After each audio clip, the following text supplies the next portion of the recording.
इतना खाली हुआ मैं अंदर से, मैं तुम्हें कैसे बताऊं। कैसे खाली हुआ मैं इतना, मैं खुद भी जान ना पाऊं। शायद यही मनोदशा रही होगी सुशांत सिंह राजपूत की, जो ना खुद को समझा पाए ना दूसरों को बता पाए। नमस्कार, द फुल वॉल्यूम में आपका स्वागत है। मैं हूं विवेक। आज बात करेंगे सुशांत सिंह राजपूत की छोटी सी छोटी बातों पे और जानेंगे उनके इतने लंबे सफ़र में कैसी रही उनकी ज़िंदगी उतार चढ़ाव वाली।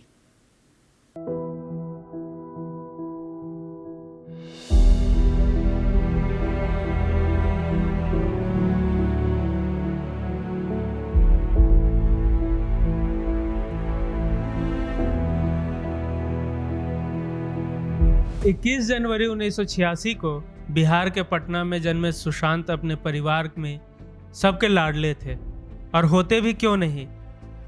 माँ के कई व्रत और मन्नतों के बाद उनका जन्म जो हुआ था। 4 बहनों में सबसे छोटे सुशांत घर में सबके प्यारे थे।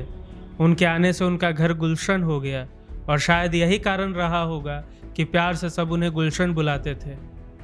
अपनी माँ के काफ़ी करीब रहे सुशांत के लिए उनकी माँ हमेशा एक गाना गुनगुनाया करती थी। पापा कहते हैं बड़ा नाम करेगा, बेटा हमारा ऐसा काम करेगा। शायद उन्हें पता था कि उनका बेटा एक दिन उनका नाम खूब रोशन करेगा, पर शायद उन्हें ये मालूम न था कि उनका गुलशन यूं बिखर जाएगा। सुशांत बचपन से ही मेधावी छात्र रहे थे। शुरुआती पढ़ाई पटना के गोला रोड स्थित सेंट कैरेंस हाई स्कूल से हुई। स्कूल में सुशांत थोड़े नटखट पर बहुत ही प्यारे बच्चे थे। वो पढ़ाई के साथ साथ स्पोर्ट्स में भी काफ़ी अच्छे थे। क्रिकेट खेलना भी उन्हें बहुत अच्छा लगता था। पुराने दिनों को याद कर उनकी हिंदी की टीचर बताती हैं कि अक्सर उनकी पैंट खिसकती रहती थी और मैं हमेशा उसे टोकती। फिर जब वो अगले दिन बेल्ट लगा कर आता तो पास आकर बहुत ही प्रेम से कहता, मैम आज बेल्ट लगा कर आया हूँ, और हंसने लगता।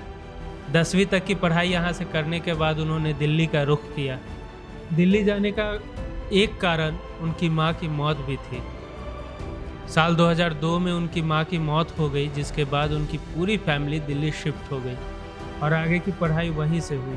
पर कहीं ना कहीं सुशांत के मन में उनकी मां के मौत का सदमा बैठ गया। 2016 में दिए अपने एक इंटरव्यू में उन्होंने इसका जिक्र भी किया था। उन्होंने कहा, वो एक भयानक एहसास था जो अभी डराता है, और अब मैं वो व्यक्ति नहीं रहा जो उनके जाने से पहले था।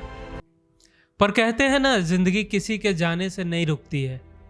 सो वो भी आगे बढ़े और 2003 में दिल्ली कॉलेज ऑफ इंजीनियरिंग के एंट्रेंस एग्जाम में 7वां रैंक प्राप्त किए। साथ ही famous Indian office school mines समेत 11 इंजीनियरिंग एग्जाम भी क्लियर किए।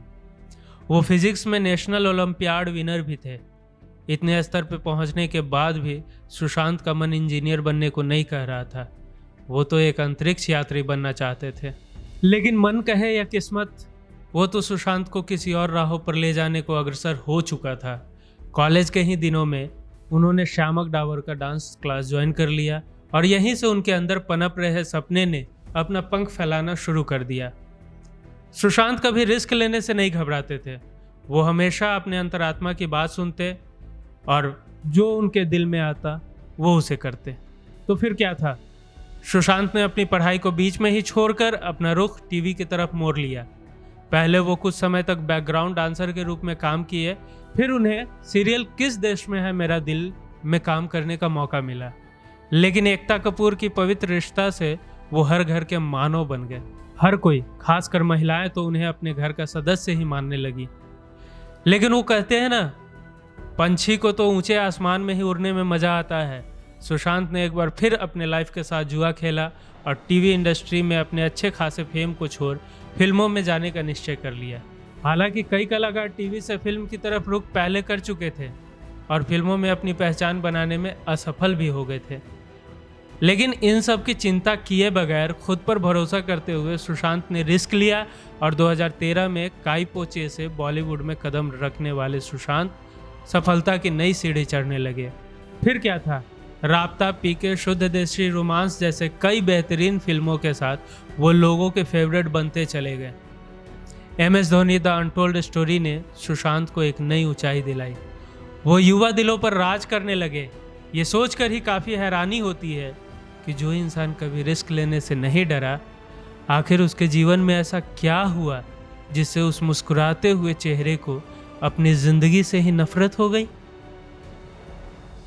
पटना से एक लड़का गया जिसने इतनी सारी चुनौतियों को पार किया, अपना मुकाम बनाया।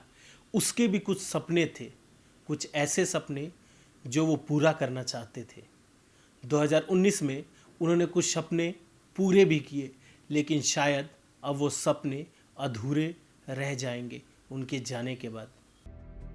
आपको बता दें, सुशांत के कुछ सपने जो उन्होंने 2019 में अपने इंस्टा पोस्ट पे डाली थी, अब वो कभी पूरी नहीं हो सकती।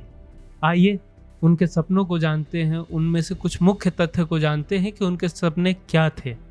उनके सपने थे हवाई जहाज उड़ाना, जिसकी कुछ उन्होंने तैयारियां भी की थी, पूरा यूरोप ट्रेन से घूमना, बच्चों को फ्री डांस सिखाना, चैंपियंस के साथ चेस खेलना, स्वामी विवेकानंद पर डॉक्यूमेंट्री बनाना, रोनाल्डो के साथ फुटबॉल खेलना, नासा की वर्कशॉप अटेंड करना, लड़कियों को सेल्फ डिफेंस सिखाना, फ्री एजुकेशन देना और 1000 पेड़ लगाना। इसके अलावा और कई सारे लगभग 40 से भी ऊपर कई सपने इनके थे जिसे वो पूरा करना चाहते थे। ऐसा जिंदा दिल इंसान और पटना की शान, हमारे दिलों में आप हमेशा जिंदा रहेंगे। मैं आप सबसे एक ही गुजारिश करना चाहूँगा कि सिचुएशन कैसा भी हो, बदल जाएंगे। दिन अगर बुरे हैं तो अच्छे भी आएंगे। जिंदगी कमाने के चक्कर में कहीं जीना ना भूल जाए। मैं सुशांत सिंह राजपूत की फिल्म के डायलॉग के साथ आपसे अलविदा लूँगा। जिंदगी में यदि कोई सबसे ज़्यादा ज़रूरी चीज़ है तो वो खुद जिंदगी है। नमस्कार।